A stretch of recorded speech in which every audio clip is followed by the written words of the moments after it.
Para muitas pessoas, a memória daquelas aulas de educação física na escola traz umas imagens muito específicas, né? Nossa, sim. Quase todo mundo tem aquela imagem de correr sem parar em volta de uma quadra. Exato. Ou o medo constante de ser o alvo principal num jogo de queimada. Pois é. Ou simplesmente aquele momento de suar a camisa mesmo. Fica parecendo algo puramente físico, quase como um intervalo para o cérebro descansar depois de uma aula de matemática. É, como se o corpo tivesse ali só para gastar energia. Isso. Mas e se toda essa dinâmica de pular, jogar, suar e competir escondesse, na verdade, uma tese filosófica e social extremamente complexa? É exatamente isso que a gente vai explorar na nossa discussão de hoje. Com certeza. E o material que a gente tem para essa análise é, no mínimo, instigante. Nós vamos mergulhar nas ideias centrais que foram apresentadas num vídeo muito detalhado lá do canal Motus Hominis. Um resumo excelente, por sinal. Sim, muito minucioso. Esse vídeo faz um resumo de uma obra clássica chamada Metodologia do Ensino de Educação Física. É um livro escrito por um grupo conhecido como Coletivo de Autores e, bom, esse livro propõe uma mudança radical nas estruturas de como o corpo e o movimento são entendidos dentro do ambiente escolar brasileiro. E a nossa missão principal neste mergulho profundo é justamente desvendar a argumentação desse livro. Como a educação física, na visão desses autores, deixa de ser vista apenas como uma ferramenta para manter a forma? Ou treinar atletas, né? Exatamente. E passa a ser apresentada como uma lente. Uma lente para ler o mundo e a sociedade ao redor. O objetivo hoje é entender como esses conceitos tentam mudar a forma como qualquer pessoa enxerga a construção do conhecimento e a relação com o próprio corpo. E um detalhe que vale destacar logo de cara, é que não é preciso ser da área da educação para achar a estrutura desse pensamento fascinante. Com certeza não. Porque, veja, compreender como uma teoria organiza a informação do zero até a mais alta complexidade, isso ajuda muito qualquer pessoa a arrumar as próprias ideias, né? A não se afogar nesse excesso de dados que a gente consome todos os dias. Perfeito. Então, para entender o peso dos argumentos dessa obra, acho que o primeiro passo é olhar para o pano de fundo teórico que o coletivo de autores utiliza. E esse pano de fundo é bem específico. O livro adota uma lente analítica baseada estritamente na visão das lutas de classes sociais. Certo? A obra descreve a sociedade como sendo dividida por interesses que, segundo eles, estão sempre em conflito. De um lado, o texto aponta a existência da classe trabalhadora. E essa classe, na visão dos autores, possui interesses imediatos, como a luta por sobrevivência, moradia, alimentação, um salário digno. As coisas mais urgentes do dia a dia, né? Isso. E eles também teriam interesses históricos, que seriam, na teoria do livro, assumir a direção da sociedade. Entendi.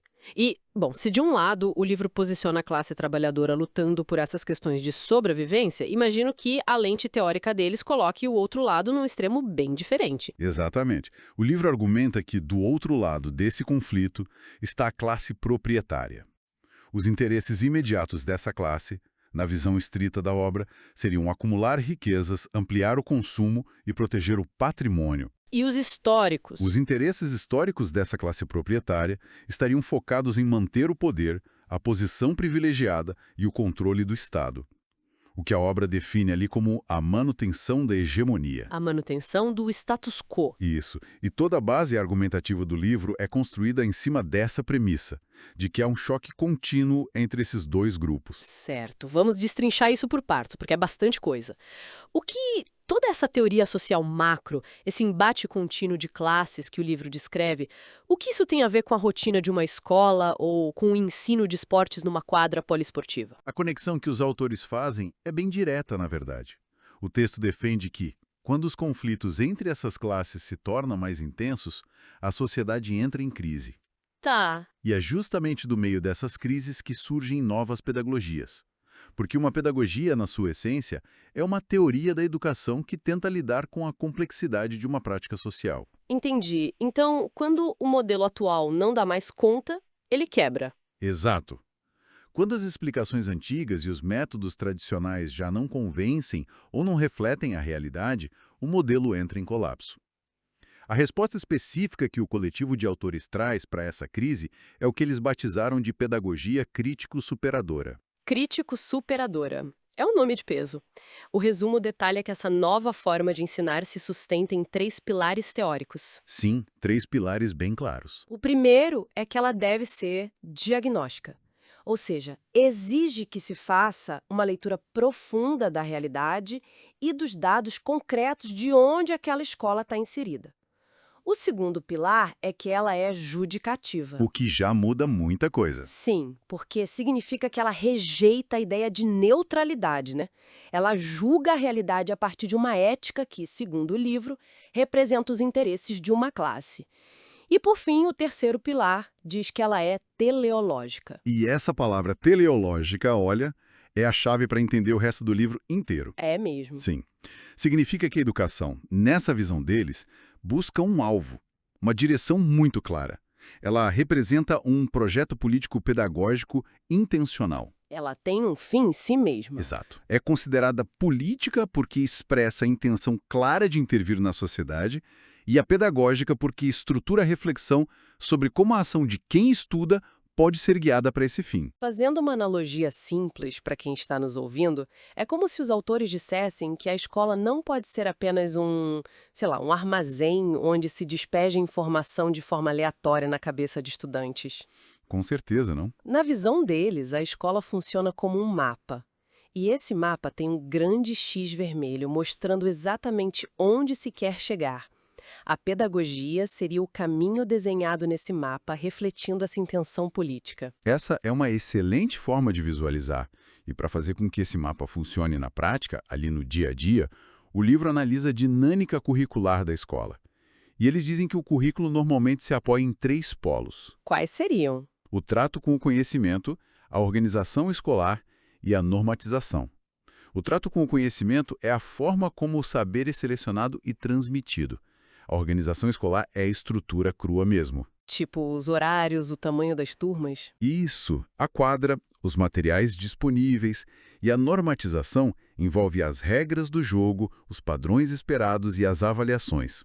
O alerta que o livro faz é que, na maioria das vezes, esses 3 polos vivem em total descompasso na educação tradicional. É dentro dessa discussão sobre o currículo que o material traz 2 conceitos que eu achei muito interessantes: a espiralidade e a provisoriedade do conhecimento. Esses conceitos são fundamentais. A tese central é que o conteúdo que a gente aprende não é algo fixo, sabe? Não está gravado em pedra para sempre. Ele é provisório, expressando apenas o estágio atual da humanidade. Exato. O conhecimento avança. E a espiralidade quebra aquela ideia de que aprendemos as coisas em caixas isoladas.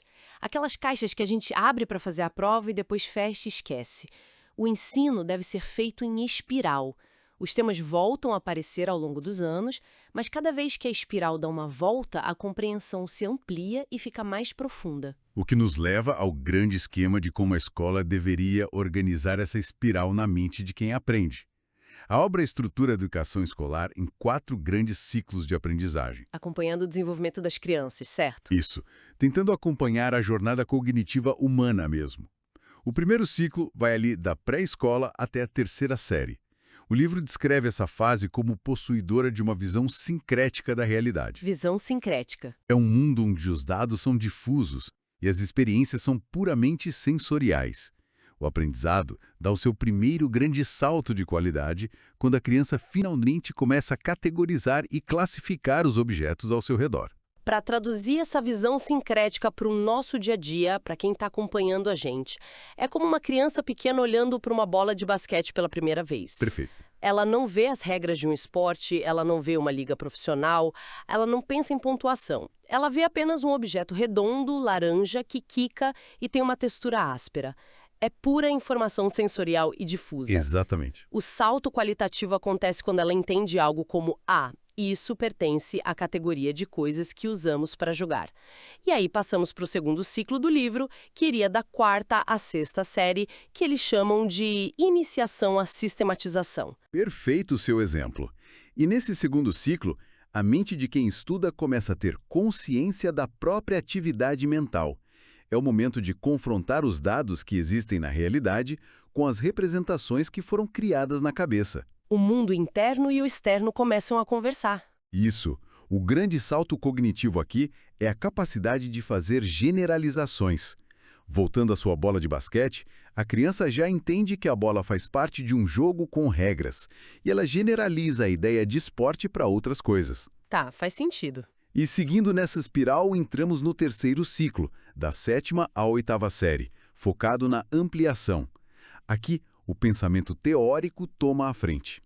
O salto de qualidade ocorre quando a realidade é reorganizada através de conceitos mais abstratos. Ou seja, seguindo a nossa bola de basquete, no terceiro ciclo, a pessoa já não estava apenas entendendo as regras básicas, mas começa a compreender teorias táticas, o posicionamento em quadra, as estratégias invisíveis do jogo. Isso mesmo, a visão de jogo se amplia. E, por fim, tem o quarto ciclo, projetado para o ensino médio, que é o aprofundamento. É um momento de reflexão madura, de compreender e explicar as propriedades científicas dos objetos e práticas.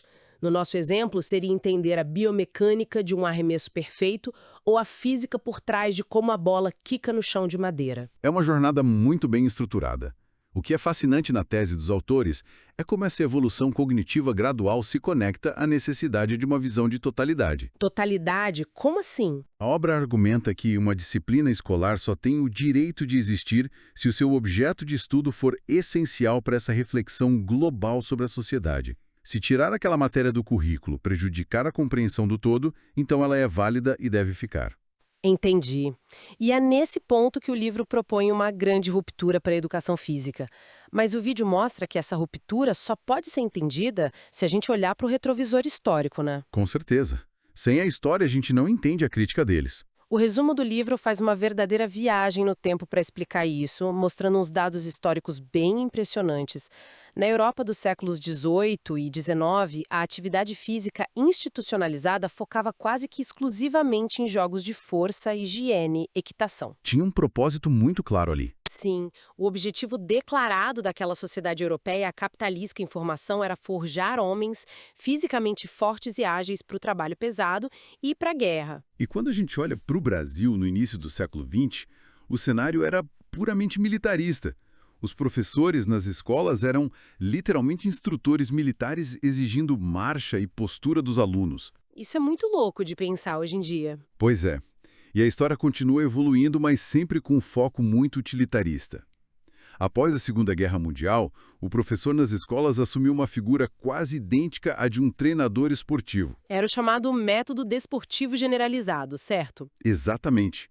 Era um método onde estudantes eram tratados como mini-atletas buscando performance.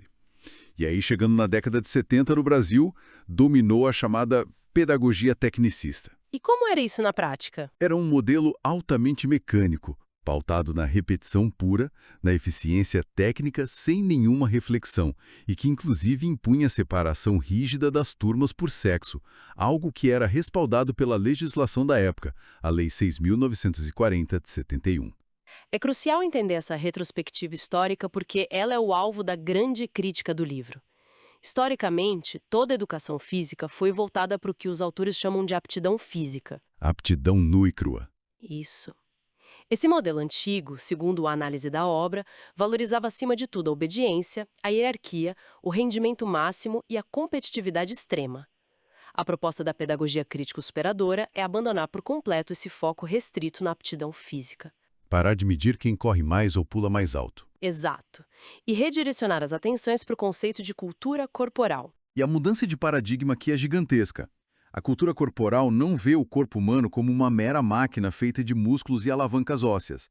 Ela entende que o corpo se expressa em 3 dimensões fundamentais da sociedade. Linguagem, poder e trabalho. Isso. A linguagem vai desde a expressividade de uma dança complexa até algo cotidiano, como a língua de sinais ou uma simples postura corporal. O poder reflete a disputa, a força física que tem sido historicamente usada para dominação territorial ou social. E o trabalho? O trabalho ocorre quando movimentos sistemáticos e organizados do corpo são transformados em produção real e simbólica. É interessante notar, só para sermos bem precisos com o material, que o vídeo menciona que o coletivo de autores não foi o único a tentar mudar o cenário da educação física naquela época. Verdade, tiveram outras correntes. Sim, houve outros movimentos na mesma época, como a psicomotricidade de estudiosos como Lebuche, ou linhas de educação humanista, não diretiva. Elas também tentavam focar mais no aspecto psicológico e interpessoal, fugindo do modelo puramente militar ou esportivo. Mas o coletivo de autores decide ir por esse caminho mais sociológico da cultura corporal que você explicou. Sim, eles vão fundo na sociologia. E a cultura corporal proposta por eles exige que os conteúdos ensinados na quadra sejam tratados desde a sua raiz histórica. A intenção é que quem aprende não apenas execute o movimento, mas compreenda a si mesmo como um sujeito inserido na história daquele movimento. Certo. Mas como essa cultura corporal e toda essa teoria social saem das páginas do livro e vão para o chão de cimento da quadra? Porque na teoria é lindo, mas na prática a gente precisa de aulas reais, né? E é aí que o material aborda 6 áreas tematizadas, começando pelo jogo. O jogo é a primeira grande área. Na visão crítico-superadora, a abordagem do jogo muda conforme estudantes avançam naqueles ciclos em espiral que a gente mencionou. Como assim? No início, o jogo serve quase que puramente para satisfazer a necessidade inata de ação e fantasia da criança. Mas à medida que a espiral avança, a introdução e a complexidade das regras ajudam a juventude a entender a transição conceitual da ideia de jogo solto para a ideia de trabalho organizado. Ah, eles começam a tomar consciência de que regras são construções sociais e podem ser debatidas. Exatamente. E faz muito sentido pensar que, quando o jogo ganha regras padronizadas, federações e competições formais, nós cruzamos a linha e entramos no esporte, que é a segunda área tematizada. E o material traz um diferencial muito claro sobre o esporte à escola, em oposição ao simples esporte na escola. Essa preposição muda tudo. Muda tudo. Ou seja, a escola não deve ser apenas um lugar onde a gente copia as regras da televisão ou da liga profissional. Ela deve adaptar o esporte à sua realidade, questionando as normas estabelecidas e discutindo como o esporte institucionalizado muitas vezes reproduz enormes desigualdades sociais. Essa visão crítica sobre o esporte nos leva diretamente à terceira área. Uma área que ganha um destaque tão grande na cultura brasileira que o livro a trata quase como uma categoria própria, que é o futebol. Tinha que ser, né? Tinha que ser. O ensino do futebol, nessa pedagogia, vai muito além de ensinar a chapar a bola ou cobrar um escanteio. A tese é que o espaço da aula deve ser usado para analisar o futebol como um imenso fenômeno cultural, um mercado de trabalho com disparidades enormes e um espetáculo midiático. Muito além das 4 linhas. Muito além. O livro propõe que a escola é o local ideal para debater e criticar abertamente os problemas graves intrínsecos a esse universo, como o machismo histórico, o racismo e a violência brutal dentro e fora das arquibancadas. Isso nos obriga a pensar também em movimentações mais primárias do ser humano, porque se o futebol carrega todo esse peso midiático e contemporâneo, como fica o ensino de atividades básicas como correr em linha reta ou arremessar algo o mais longe possível? E aqui é que a coisa fica muito interessante, porque o material aborda o atletismo, a quarta área, de um jeito bem diferente também. A forma como eles propõem ensinar atletismo ilustra perfeitamente aquela espiralidade. Sem dúvida, a obra sugere que uma ação aparentemente mecânica, como lançar um bastão ou um dardo, não deve ser ensinada logo de cara como pura técnica de rendimento olímpico. O currículo deve conectar esse arremesso ao seu passado histórico mais distante. Como, por exemplo?